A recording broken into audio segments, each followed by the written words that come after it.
Hey guys, welcome back. Welcome back to the channel now.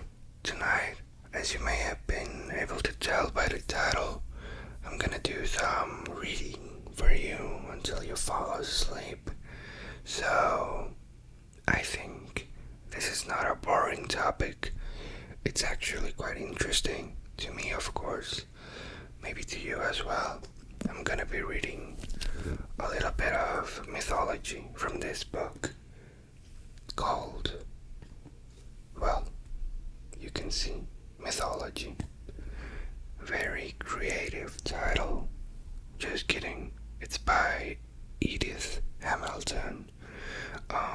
Now, I'll be honest, I started reading it a few months ago, but I never got past the first few pages. Different things happened, and I was like, I'll read, oh my god, I'll read it later. And well, tonight is later. Tonight we'll discover this book together. I'll see how much I can read before getting sleepy myself. And just so you know, I'll be also giving my thoughts and my opinions on the book as I read, because I mean, it is copywritten. I don't know how you say that, but it has copyright, so we don't want to get in trouble. So I'll read a few paragraphs and then I'll give my opinion, or let's see how it goes.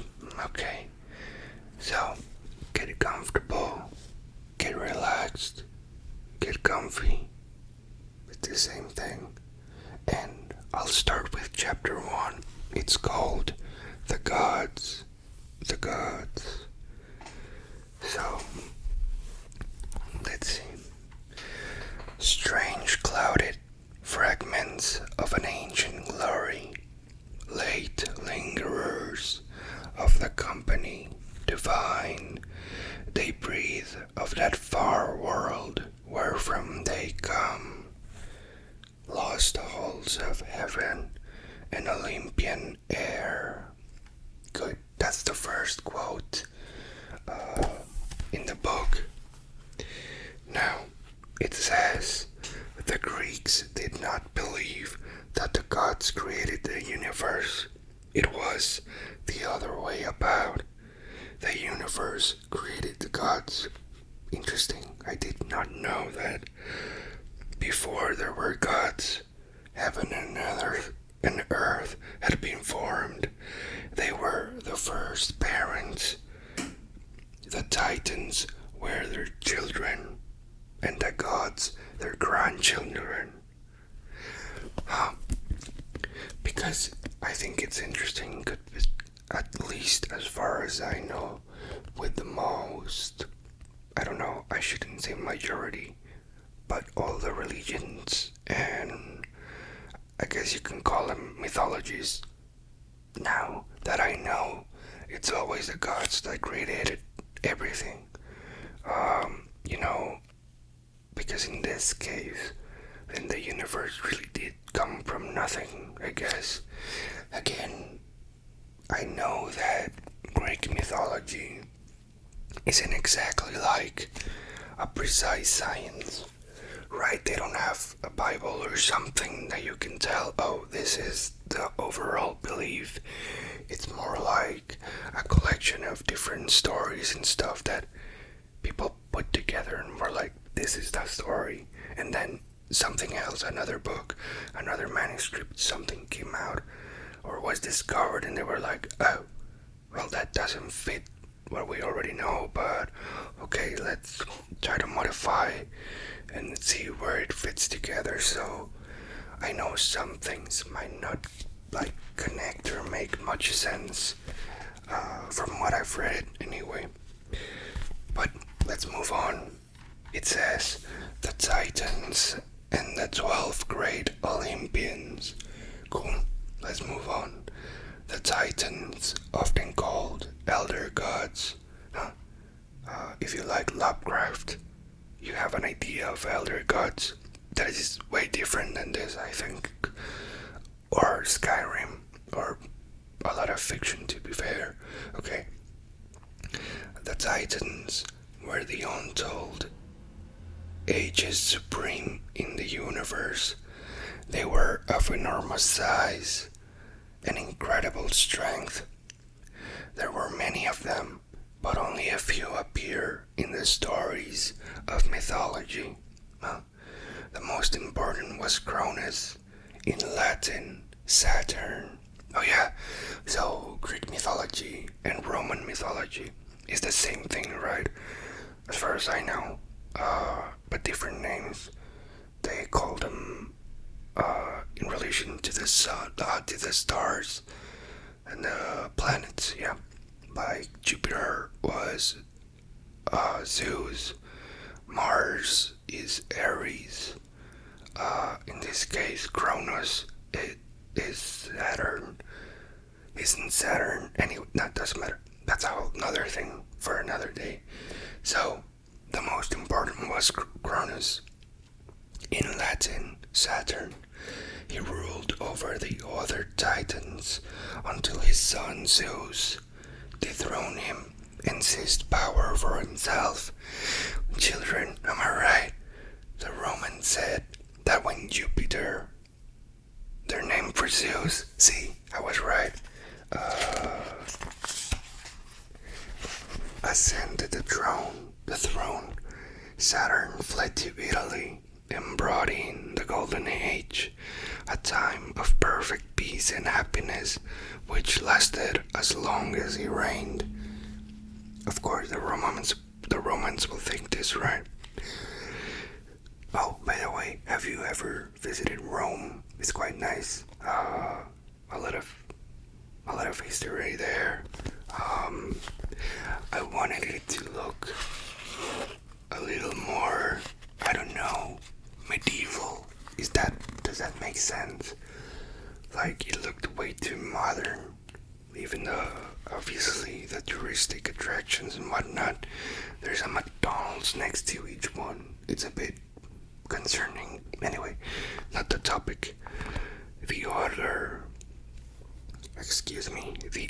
notable titans were Ocean, the river that was supposed to encircle the earth, his wife, Tethys, Hyperion, the father of the sun, the moon, and the dawn, Mnemosyne, which means memory, Themis, usually translated by justice, and Iapetus, important because of his sons, Atlas, who bore the world on his shoulders, and Prometheus, who was the savior of mankind.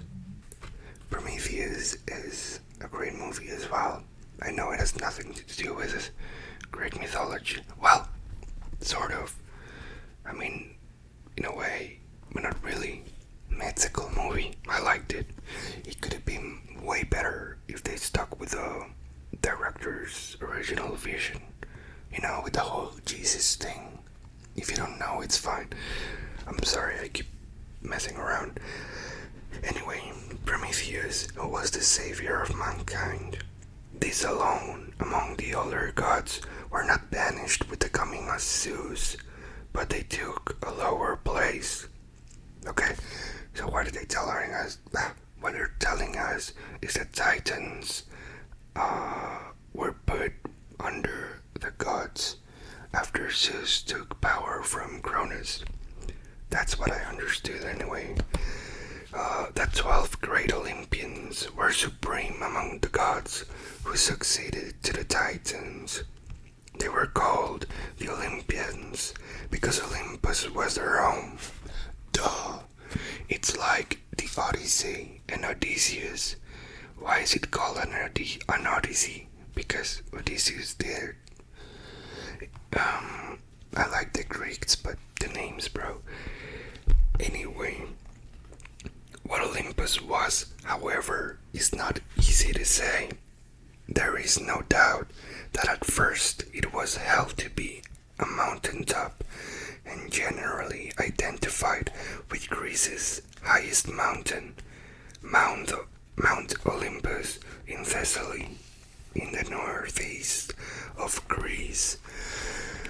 I'm dying to go to Greece and actually see Mount Olympus. I know it's not gonna be magical or anything, but I think it would be, to me at least. I couldn't go. Last time I was in Europe, it's close to where I was, and I went to Italy, and it's really close, but the flights were very expensive, at least for me at that moment, and still, to be fair. But yeah, please subscribe so I can go to Greece someday. I would love it. Hopefully next year. So, Mount Olympus is in Thessaly, northeast of Greece. But even in the earliest Greek poem, the Iliad, this idea is beginning to give way to the idea of an Olympus is a mysterious region far above all the mountains of the earth. In one passage of the Iliad, Zeus talks to the gods from the topmost peak of many ridged Olympus, clearly a mountain. Now, what do you think? Is it actually a mountain? Like, imagine you're a Greek man, person, whatever. Imagine you're in Greece at this age. Do you consider the gods to be real? Which is one thing, right? Because I know a few of them, well, I know some didn't. Do you think they're real? Do you think Olympus is real? And when you see Mount Olympus, do you think they're there? Or do you think it's too close? Because I know mountains, especially back then, were the tallest things and the highest you could ever hope to reach. But do you think people were like, I don't know, man, we're too close? Like, it's far, but not that far, right? Meh, whatever. Let me know in the comments. So,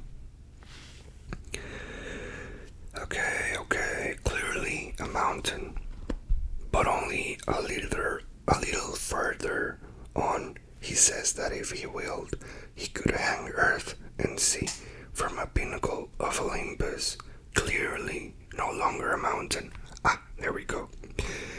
Even so, it is not heaven.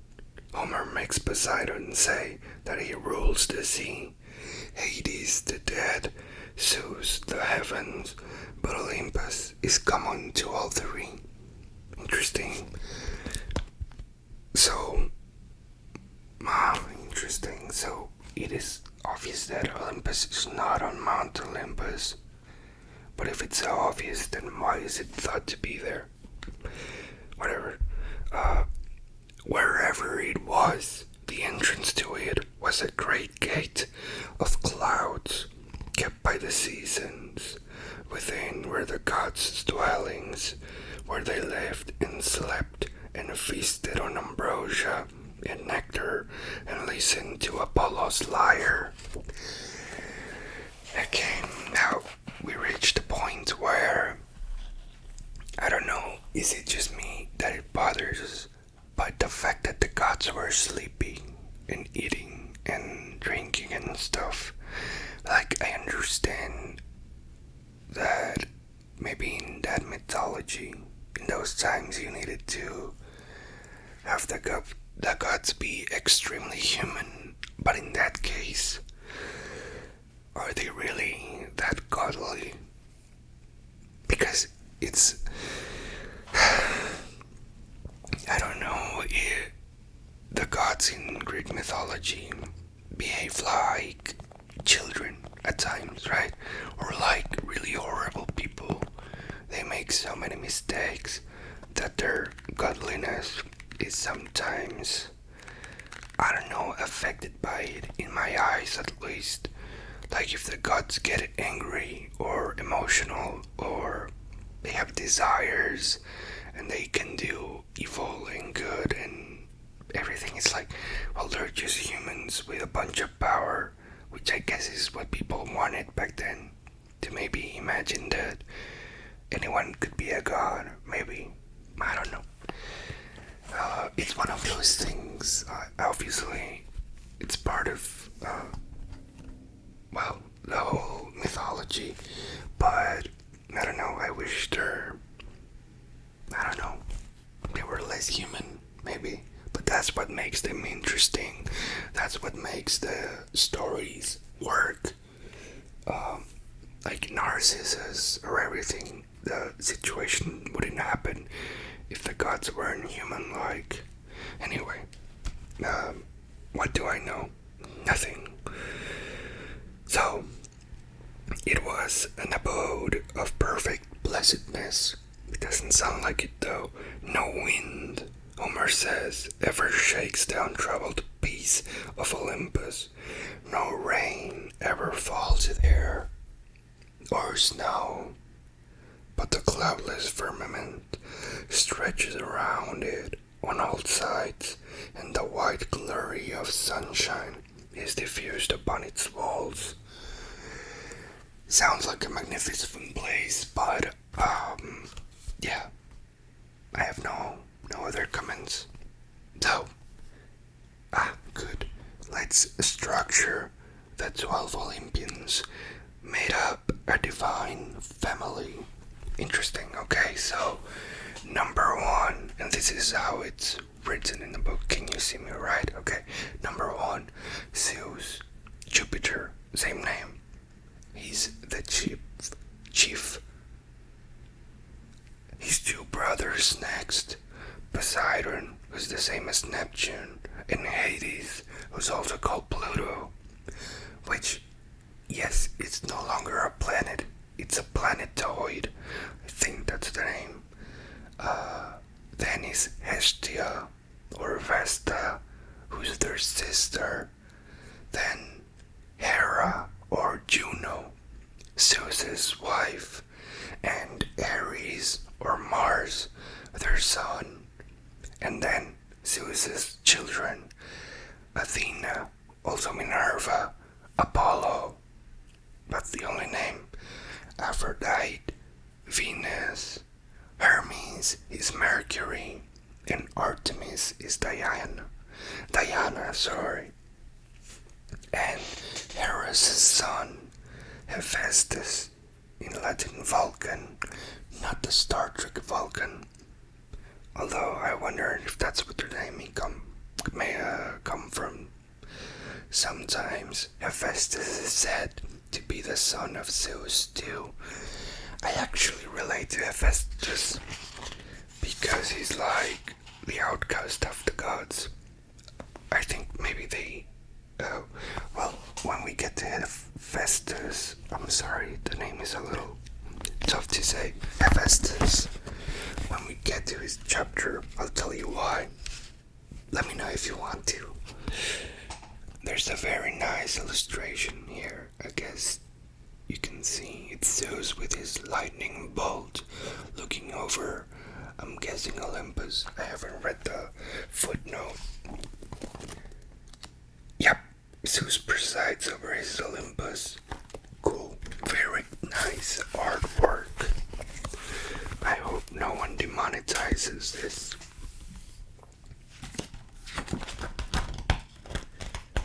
Okay, this is the last page I'll read, so let's pay attention, okay? This is talking about Zeus, or aka Jupiter. Zeus and his brothers drew lots for their share of the universe. The sea fell to Poseidon, and the underworld to Hades. Zeus became the supreme ruler. He was lord of the sky, the rain god, and the cloud gatherer, who wielded the awful thunderbolt, which is pretty cool actually, like hurling thunderbolts just because you can hold them. Like, do you know how much power they have? It's crazy. Anyway, was greater than that of all the other divinities together. That's one strong god. He's a bit of a not great god, but when let's get to that first. I mean later. In the Iliad, he tells his family, "I am the mightiest of all. Make trial that you may know. Fasten a rope of gold to heaven and lay hold. Every god and goddess, you could not drag them down, Zeus. But if I wished to drag you down, then I would. The rope I would bind to a pinnacle of Olympus, and all would hang in the air. Yes, the very earth and the sea too." That's what they told us in the last pages, that Zeus could, that Olympus was not on earth, because how would you stand on top of a mountain and pick up earth with the oceans? It doesn't make sense. Obviously it's in space or something. Are the gods aliens? Do you like those theories? Because I do a lot. I'm not saying they're true, I'm just saying I like them because it would make sense.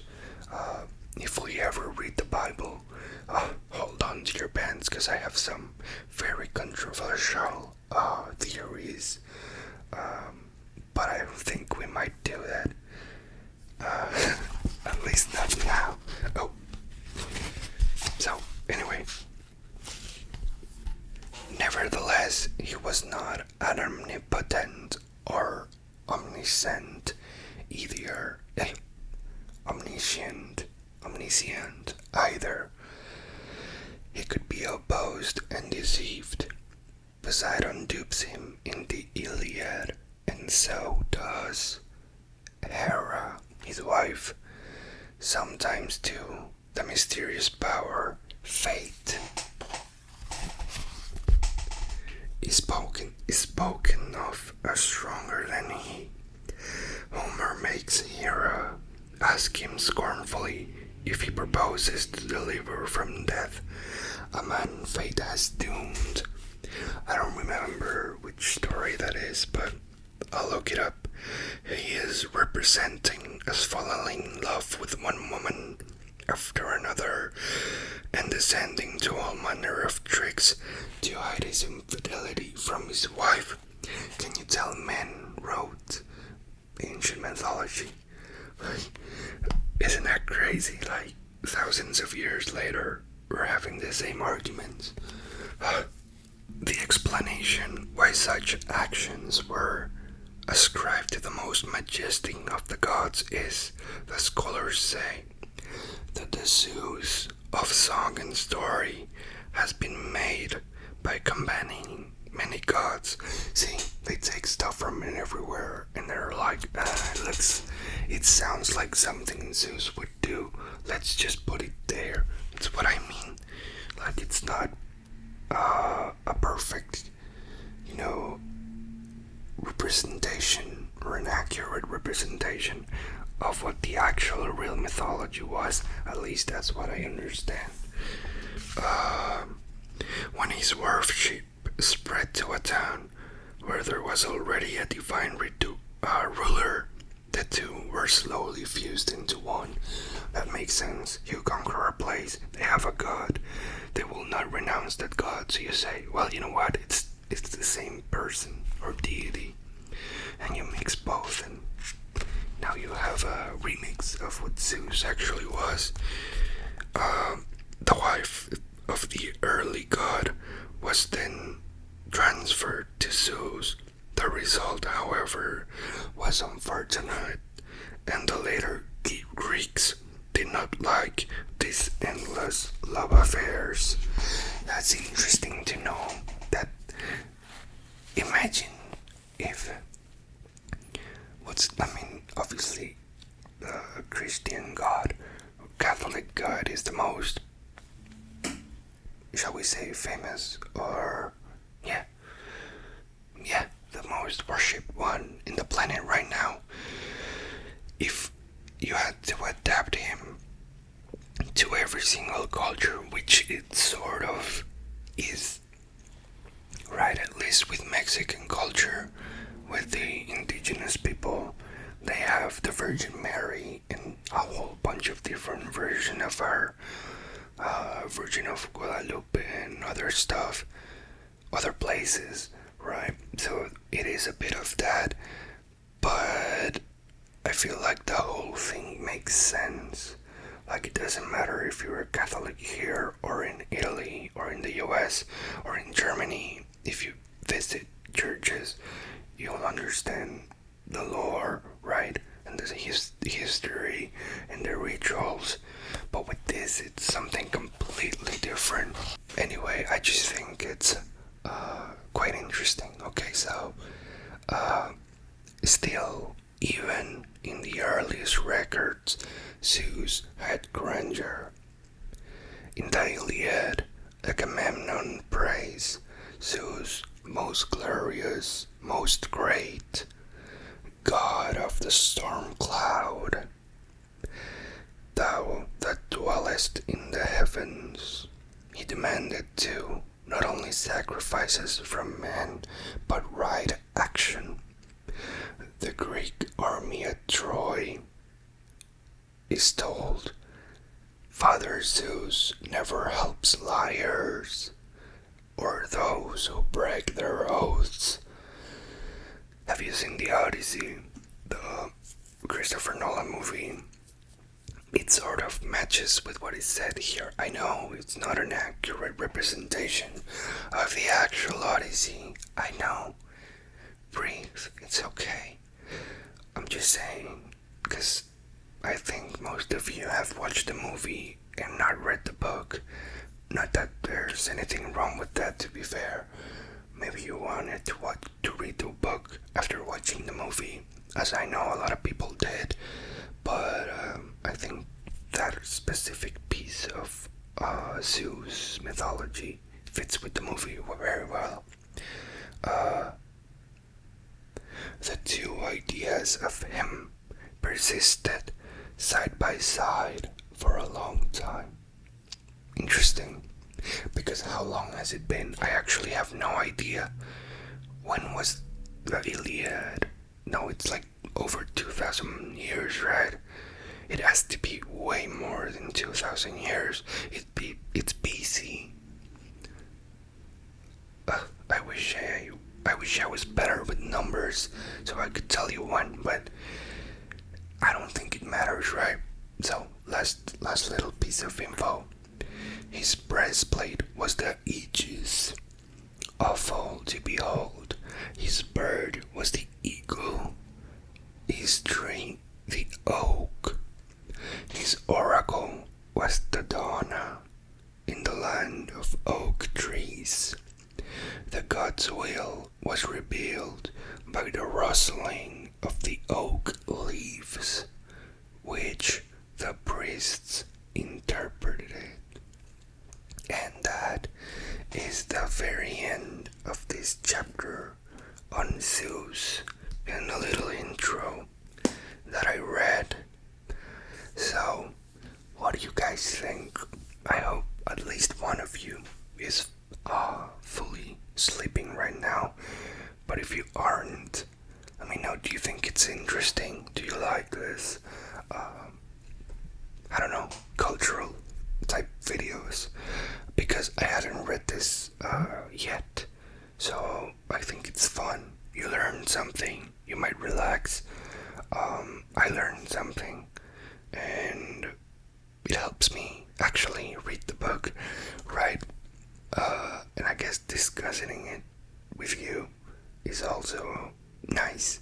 Now, I know some of you may not like that I pause and comment on what I'm reading, but the thing is, if I don't, it could be flagged for copyright. Like, why are you doing an audiobook? Right? It wouldn't be fair to the author either, to monetize just with their work and nothing else. So this is a commentary slash read along, maybe. So yeah, that's why I have to do it. So let me know if you do like it. And please like, subscribe, comment, everything. And I'll see you next time. This Wednesday, let's see what I have for you. And well, thank you for watching. Bye bye bye bye. Let me know if you like it. Let me know if you need, like, do you think other books would work? I think mythology works because it's cool. I love mythology. But yeah, let me know if it's interesting to you or if you would like me to check out something else. But anyway, bye bye bye bye bye bye. Sleep well, sleep well. I will see you next time with other gods.